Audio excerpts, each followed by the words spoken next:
उंचसखलपणा असेल, एकातील फरक असेल किंवा जमिनीचा रंग वेगळा असेल तर तो नमुना वेगळा ठेवला.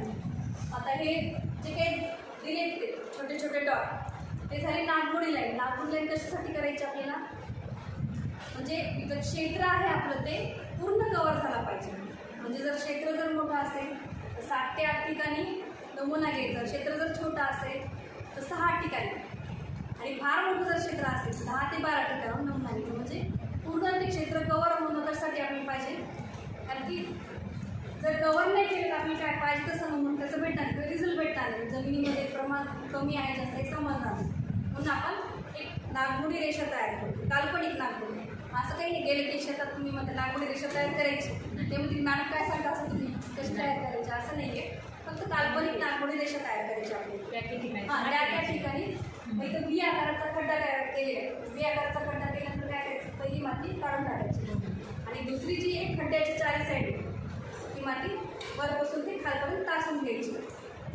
ही जी तासलेली माती ती आपली एका बकेटीमध्ये टाकणार. किती ठिकाणची 10-12 ठिकाणची 5-6 ठिकाणची जी असेल ती 10-12 ठिकाणची एकत्र केल्यानंतर मग पूर्ण गोनपाटावर घ्यायची. हे फक्त हंगामी पिकांचं झालं बरं. आता पुढचं जे आहे चित्र ते फळबागेचं वेगळे आणि याचं वेगळं आहे. तर जर सूक्ष्मांतर वेगळी तर त्याचं पण वेगळं. तर आपण फक्त हंगामी पिकांचं सांगतो.